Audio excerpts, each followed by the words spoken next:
Hello बच्चों, आज हम परिवहन के अंतर्गत, इसके पहले आपको बताया गया कि रुधिर क्या है। परिवहन में तीन चीज़ें, रुधिर परिसंचरण तंत्र के अंतर्गत रुधिर और रुधिर वाहिनियाँ, इन दोनों चीज़ों के बारे में बताया गया। आज हम हार्ट या हृदय के बारे में जो है पढ़ेंगे कि ये क्या, इसकी संरचना कैसे होती है, ये कैसे कार्य करता है।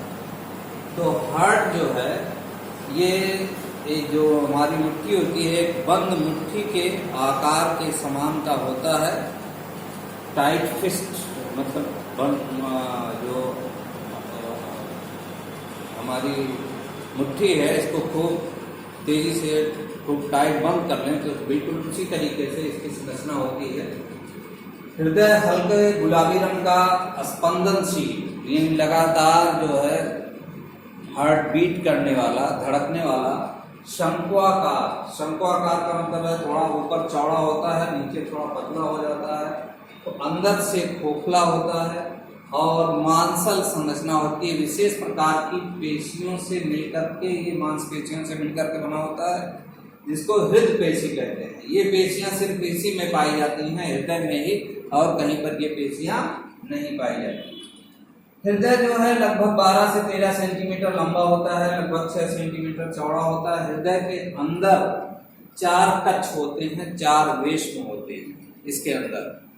और हृदय जो होता है, इसका वजन लगभग 300 ग्राम होता है। 300 ग्राम जो है लगभग भार होता है, लगभग 300 ग्राम भार का ये हृदय जो है होता है। स्त्रियों पुरुषों में इसकी ये थोड़ा सा बड़ा, इसका भार थोड़ा ज़्यादा होता है, स्त्रियों में थोड़ा सा भार जो होता है वो कम होता है, लेकिन ओवरऑल मिलाकर के कुल लगभग 300 ग्राम का ये हृदय जो है इसका भार होता है 300 ग्राम। अब ये तो इसकी बाहर से संरचना हो गई, बाहर से देखने पर। ये स्थित कहाँ होता है? ये हमारी वक्ष गुहा जो होती है, उस वक्ष गुहा में जो बायां फेफड़ा होता है, बाएं फेफड़े में एक थोड़ी सी हल्की सी ऐसे खांच होती है, उसी खांच के अंदर ये स्थित होता है। मध्य गुहा में बीचों बीच ना होकर के हल्का सा ये बाएं साइड स्थित होता है। तो यहाँ पर अगर हम बाएं साइड अगर हाथ यहाँ रखें तो हमको ऐसा लगेगा कि कोई चीज जो है वो धड़क रही। ये हो गई एक इसकी बाह्य संरचना, या इसका एक बाहरी इसकी बाहरी बनावट जो होती है हृदय की। इसके बाद हृदय जो है ये अगर इसकी खड़ी काट दी जाए, इसको पूरा लंबवत इसकी काट दी जाए, तो हमको ऐसे इसकी संरचना जो होगी वो दिखाई देगी। ये संरचना कैसी दिखाई देगी? इस संरचना में इसका वीडियो शॉट लेना चाहे ले सकते हैं, स्क्रीन शॉट। अब इसकी संरचना कैसे दिखाई देगी? इसकी संरचना जो होती है वो इस तरीके से दिखाई देगी, ऐसे खड़ी काटने पर। यहाँ पर देखो हृदय, हम ऐसे खड़े हों तो समझो कि इसके हमारे शरीर के अंदर का हृदय है। ये इधर, ये दाहिना हाथ है तो इधर दायां भाग होगा, ये बायां हाथ है तो इधर बायां भाग होगा। तो ठीक उसी तरीके से हृदय का ये भाग जो है ये दाहिना भाग है और इधर का भाग जो है वो बायां भाग है। तो हृदय, पहली बात तो ये कि ये चारों ओर से, हृदय जो होता है चारों ओर से एक दोहरी झिल्ली से घिरा होता है। उस झिल्ली को कहते हैं हृदयावरणी झिल्ली, या इसको कहते हैं पेरिकार्डियम झिल्ली। क्या कहते हैं बच्चों इसको? पेरिकार्डियम झिल्ली। ये चारों ओर से क्या होता है? दोहरी झिल्ली से घिरा होता है, इसको पेरिकार्डियम झिल्ली कहते हैं। पेरिकार्डियम झिल्ली के अंदर एक प्रकार का तरल पदार्थ पाया जाता है, जिसको पेरिकार्डियल लिक्विड कहते हैं या पेरिकार्डियल फ्लूइड कहते हैं। ये क्या काम करता है? ये काम जो है पेरिकार्डियल फ्लूइड जो है ये इसको नम बनाता है, बाहरी आघात से सुरक्षा प्रदान करता है। पेरिकार्डियल फ्लूइड जो होता है अब हृदय को खड़ी काटने पर हृदय में हमको 4 कक्ष दिखाई देते हैं। ऊपर का भाग थोड़ा चौड़ा होता है, नीचे का भाग थोड़ा पतला और शंक्वाकार होता है, और थोड़ा सा एक साइड बाएं साइड जो होता है ये खिसका हुआ होता है। इसकी संरचना जो होती है वो उसके अंदर ऊपर जो है 2 भाग दिखाई देते हैं, बीच में जो होता है एक पट्टी होती है। जैसे यहाँ एक देखो 2 अलिंद है, एक है ये है दायां अलिंद, दायां निलय, ऊपर का भाग होता है इसको अलिंद कहते हैं। ये है दायां अलिंद और ये है बायां अलिंद। दाएं अलिंद और बाएं अलिंद के बीच में एक पट्टी होती है, इसको कहते हैं आंतर अलिंद पट्टी, उसको आंतर अलिंद पट्टी कहते हैं। ठीक उसी तरीके से जो नीचे का पार्ट होता है उसको निलय कहा जाता है। यह है दायां निलय और यह है बायां निलय। दाएं निलय और बाएं निलय के बीच में भी एक पट पाई जाती है, एक सेप्टम पाया जाता है, इसको आंतर निलय पट कहते हैं, आंतर निलय सेप्टम कहते हैं। जिससे इस सेप्टम से आंतर अलिंद और आंतर निलय सेप्टम से ये जो होता है 4 भागों में या 4 कक्षों में विभाजित हो जाता है, बढ़ जाता है। 4 भाग, 4 कक्ष, 4 खोखले पार्ट इसके अंदर हमको नजर आते हैं। इसको हम कहते हैं कि हृदय जो है 4 चैम्बर है इसमें, या 4 वेश्म है या 4 कक्ष है। तो हमारा हृदय जो होता है वो 4 कक्षीय होता है, इसमें 4 कक्ष या 4 वेश्म होते हैं, 4 कक्ष या 4 वेश्म। अब यहां से देखें हम एक कक्ष के बारे में।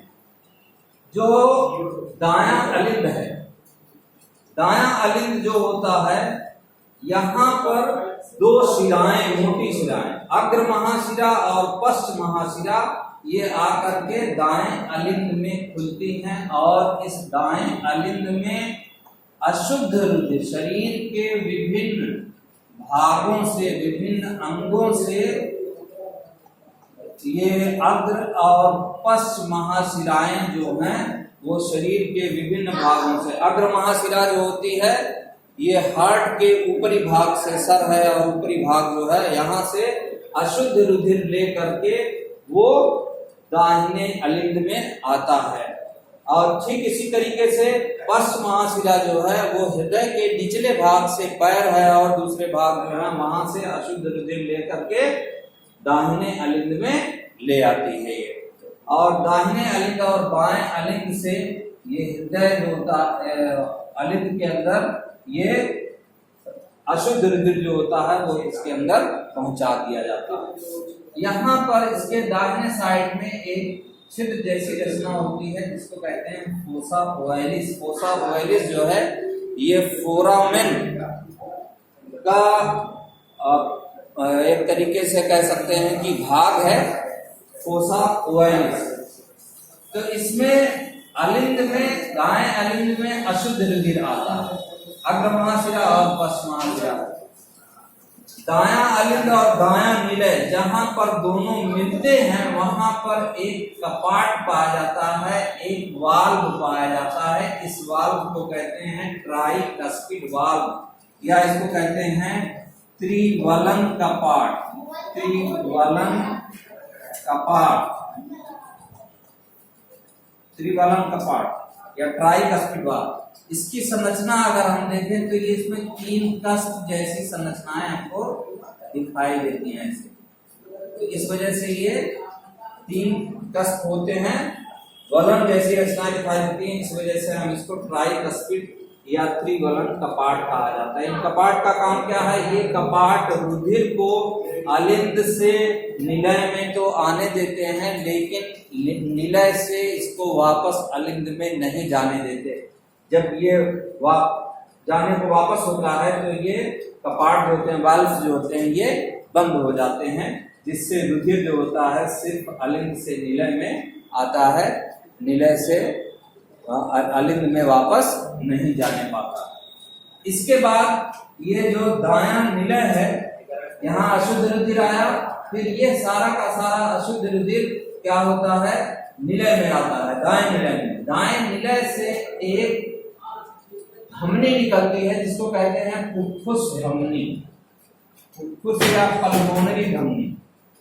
ये फुफ्फुस या पल्मोनरी धमनी जो होती है ये क्या काम करती है, यहाँ से ये अशुद्ध रुधिर, धमनी दाएं निलय से अशुद्ध रुधिर ले करके ये फुफ्फुस धमनी दो भागों में बढ़ जाती है और ये फेफड़ों को चली जाती है।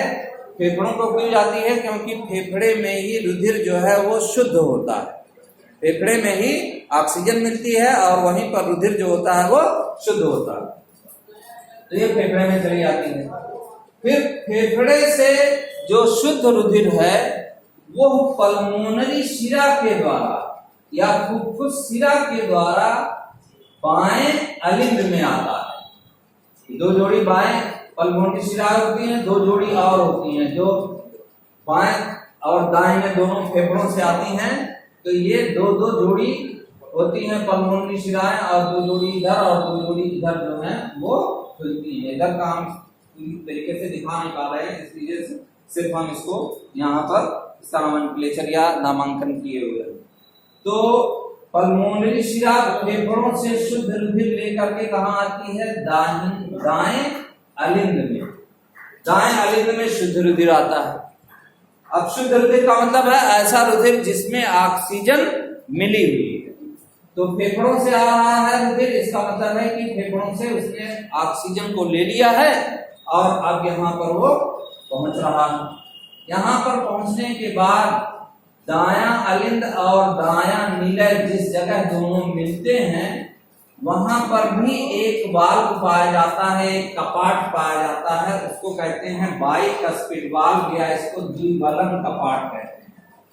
द्विबलन कपाट, द्विबलन कपाट या इसको मिट्रल वाल्व कपाट या मिट्रल कपाट कहते हैं या मिट्रल वाल्व कहते हैं। दाएं इसके बाद दाएं अलिंद से शुद्ध रुधिर जो होता है वो दाएं निलय में आता है। दाएं निलय से फिर ये शुद्ध रुधिर जो होता है वो महाधमनी के द्वारा, ये देखो महाधमनी के द्वारा क्या होता है, शरीर के विभिन्न भागों में पहुंचा दिया जाता है। ये महाधमनी है, घूम करके क्या नाम है, बाएं तरफ घूमती है यहाँ से निकलने के पश्चात और फिर ये शरीर के विभिन्न भागों में शुद्ध रुधिर को जो है वो ले जाकर के पहुंचा देती है। ये तो इसकी संरचना हो गई। जो ये अलिंद होते हैं, अलिंद की दीवार जो होती है वो पतली होती है, निलय की दीवार जो होती है वो मोटी होती है।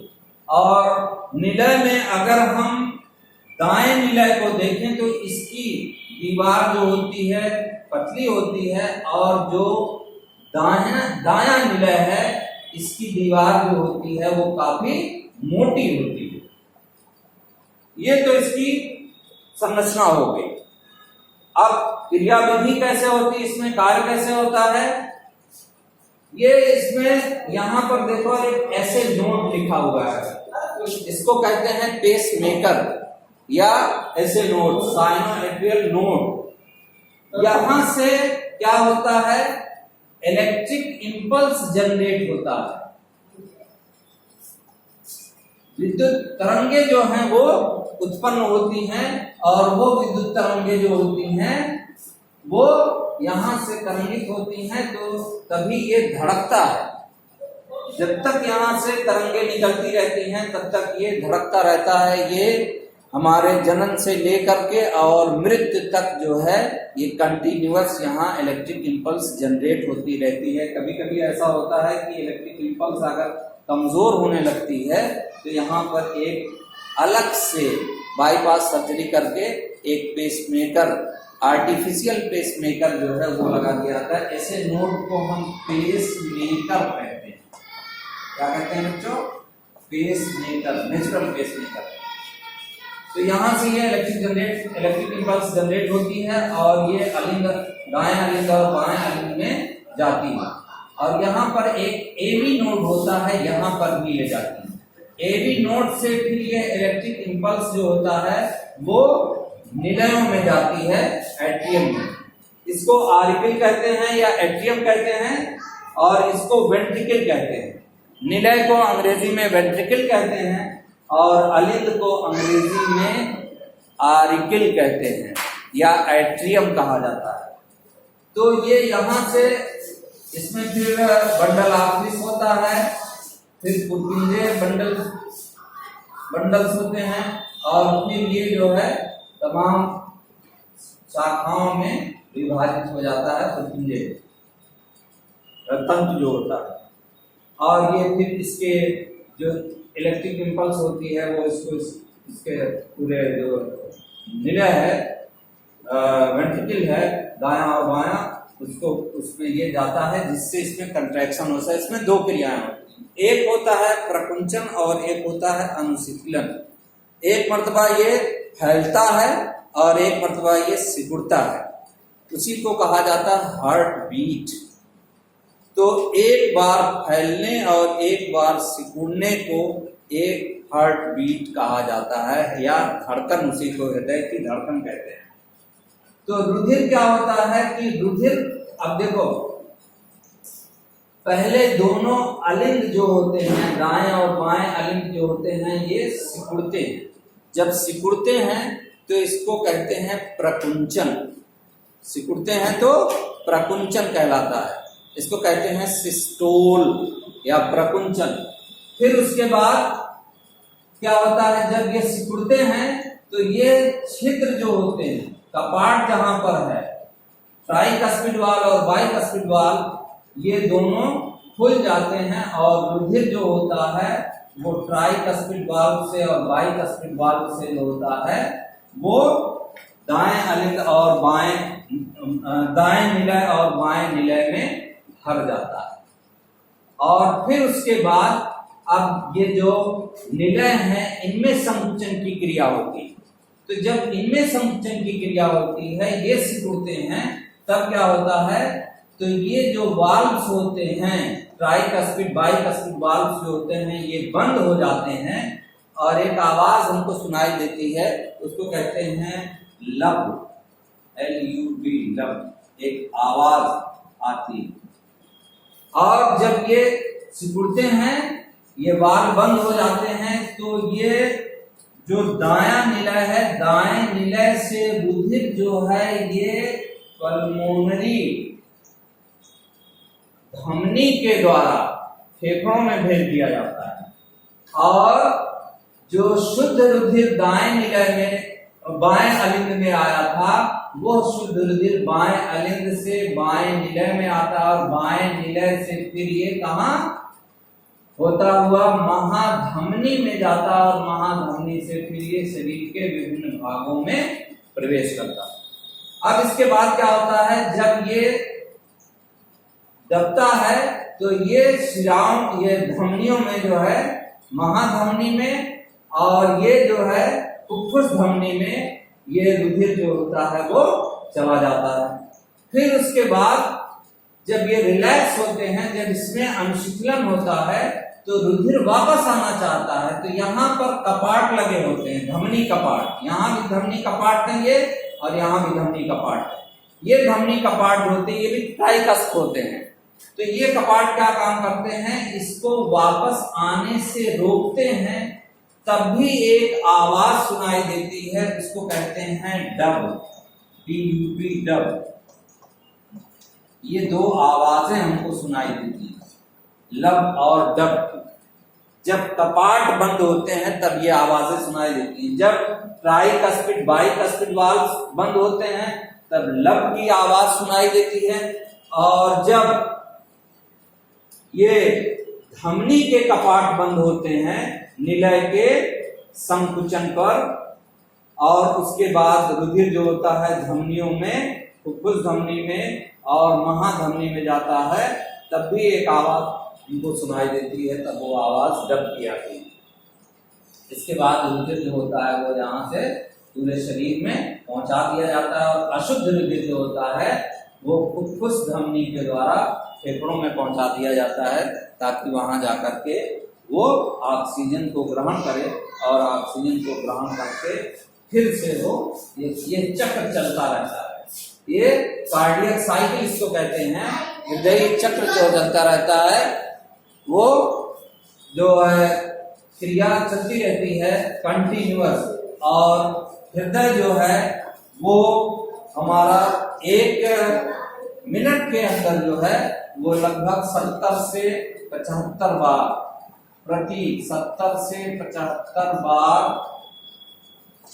प्रति मिनट धड़कता है। ये क्रिया होती है 70 से 75 बार। ये इंपॉर्टेंट है। हृदय की धड़कन कितनी होती है? 70 से 75 या किसी किसी में 72 बार भी आपको मिलेगा। 1 मिनट में हमारा हृदय 70 से 75 बार धड़कता है, और ये क्रिया जो है कंटिन्यू जो है वो चलती रहती है। तो ये था हृदय की संरचना और इसकी कार्य विधि। एक बार फिर से मैं थोड़ा सा रिपीट कर दूं हल्का सा कि हृदय जो होता है इसकी खड़ी काप काटने पर इसमें हमको 4 कक्ष दिखाई देते हैं। ऊपर के जो 2 भाग होते हैं इसको अलिंद कहा जाता है, एट्रियम या आरिकिल कहते हैं। नीचे का भाग जो होता है पतला थोड़ा होता है, इसको नीले कहा जाता है। बीच में इसमें पट पाए जाते हैं। इस पट को दोनों अलिंद के बीच में जो पट पाए जाते हैं, जैसे ये है, इसको हम कहेंगे आंतर अलिंद पट, और जो निलय के बीच में पाए जाते हैं उसको आंतर निलय पट कहते हैं। तो इस पट के द्वारा जो होता है ये हृदय जो होता है 4 भागों में 4 कक्षों में बटा हुआ दिखाई देता है। दाहिने अलिंद में अग्र महाशिरा तथा पश्च महाशिरा द्वारा अशुद्ध रुधिर शरीर के विभिन्न अंगों से यहाँ पर लाया जाता है, और यहाँ से फिर वो अशुद्ध रुधिर जो होता है क्या होता है? जब संकुचित होता है तो ये अशुद्ध रुधिर जो होता है दाहिने अलिंद से दाहिने निलय में आता है, और फिर दाहिने निलय से ये पल्मोनरी धमनी के द्वारा या फुफ्फुस धमनी के द्वारा फेफड़ों में भेज दिया जाता है शुद्ध होने के लिए। ठीक इसी तरीके से बाएं अलिंद में शुद्ध रुधिर आता है। पल्मोनरी शिराएं इसमें खुलती हैं। पल्मोनरी शिराओं के द्वारा फेफड़ों से शुद्ध रुधिर, ये पल्मोनरी शिराएं फेफड़ों से शुद्ध रुधिर लेकर के बाएं अलिंद में आती हैं, और बाएं अलिंद में जब संकुचन की क्रिया होती है तो वो रुधिर जो है वो बाइकस्पिड वाल्व से होता हुआ बाएं निलय में आता है, और बाएं निलय जो होता है ये वाल्व बाइकस्पिड वाल्व और ट्राइकस्पिड वाल्व क्या काम करते हैं? रुधिर को, जैसे ये है तो ये बंद है, जब ये खुल गया तो रुधिर तो वापस चला गया निलय में, लेकिन जब फिर निलय से में संकुचन होता है तो फिर ये ऐसे बंद हो जाता है ताकि रुधिर वापस निलय में न जाने, अलिंद में न जाने पाए, निलय से अलिंद में वापस न जाने पाए, इसलिए ये वाल्व लगे होते हैं, बाइकस्पिड और ट्राइकस्पिड वाल्व लगे होते हैं। इसके बाद यहां से बच्चों शुद्ध रुधिर बाएं अलिंद से बाएं निलय में आता है, और बाएं निलय में जब संकुचन होता है तो यहाँ से महाधमनी के द्वारा जो होता है ये शरीर के विभिन्न भागों में भेज दिया जाता है, और ये फुफ्फुस धमनी और महाधमनी जो होती है इसमें भी कपाट होते हैं, वाल्व होते हैं, इसको भी ट्राइकस्पिड वाल्व कहा जाता है। 3 कक्ष में होते हैं, और ये वाल्व क्या करते हैं? रुधिर जो होता है उसको वापस निलय में जाने से रोकते हैं। तो इस तरीके से ये इसकी क्रिया विधि होती है, और एक बार दोनों अलिंद जो होते हैं सिकुड़ते हैं, फिर उसके बाद दोनों निलय सिकुड़ते हैं। तो दोनों अलिंद और दोनों निलय का सिकुड़ना ये एक स्पंदन कहलाता है। जब ये सिकुड़ता है तब उसको हम कहते हैं प्रकुंचन, और जब सिकुड़ता है तो उसको कहते हैं अनुशीतलन। यहाँ बाइकस्पिड वाल्व जो है ये इसकी संरचना अगर हम देखेंगे तो ये ऐसे होता है, इसमें सिर्फ 2 ही कक्ष होते हैं, ऐसे 2 कक्ष होते हैं, 2 वलन होते हैं, और इसमें 3 वलन होता है, इसलिए इसको हम त्रिवलन कपाट कहते हैं। इसमें 2 चीजें होती हैं, एक प्राकुंचन होता है और एक होता है अनुशीतलन।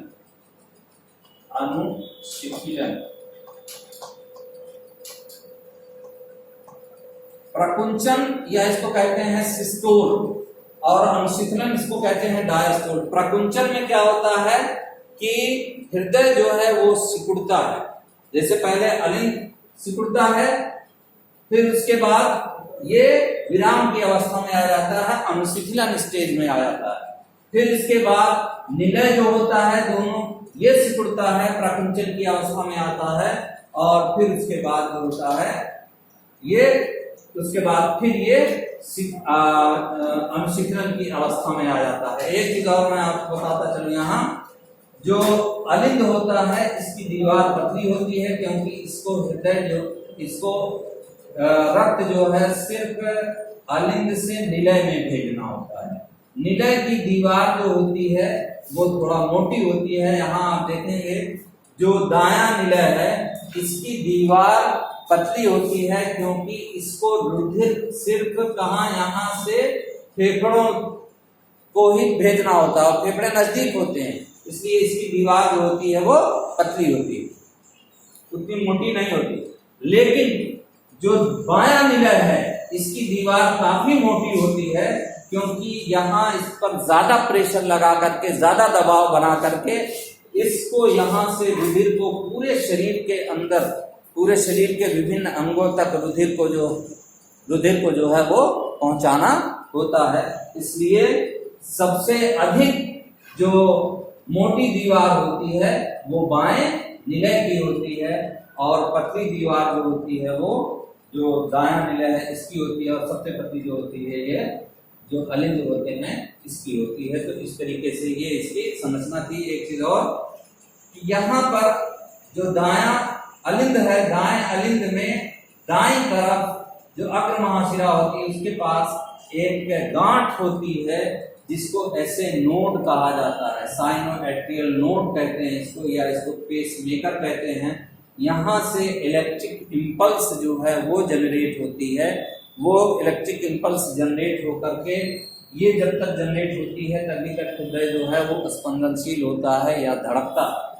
तो ये यहाँ से स्पंदनशील होकर के ये इलेक्ट्रिक इंपल्स को भेजता है दोनों अलिंद में, दोनों अलिंद में, दाएं अलिंद और बाएं अलिंद में। और फिर यहाँ पर जहाँ दायां अलिंद और दायां निलय का पट्ट जहाँ मिलता है दोनों, वहां पर एक एवी नोड होती है, जिसको कह सकते हैं एवी नोड। ये एवी नोड जो होता है वो रिसीव करता है इलेक्ट्रिक इंपल्स को, और फिर यहाँ से ये क्या होता है, बंडल ऑफ हिस निकलता है, या हिस के बंडल होते हैं। हिस के बंडल फिर आगे चल करके दो भागों में बढ़ जाते हैं, पुर्किंजे का बंडल पुर्किंजे तंतु कहते हैं। पुर्किंजे तंतु से फिर ये जो इलेक्ट्रिक इंपल्स होता है वो इन दोनों निलयों में जाता है, जिससे ये निलय जो होते हैं वो संकुचित होते हैं।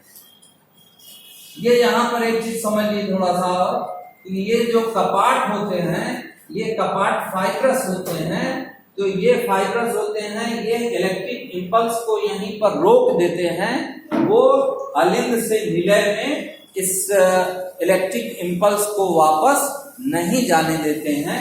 इसलिए एवी नोड जो होता है वो उसको इलेक्ट्रिक इंपल्स को रिसीव करता है, और फिर उसके बाद जो होता है वो उसको पूरे अलिंद पूरे निलय में जो होता है उसको पुर्किंजे फाइबर के जरिए ये भेजा जाता है।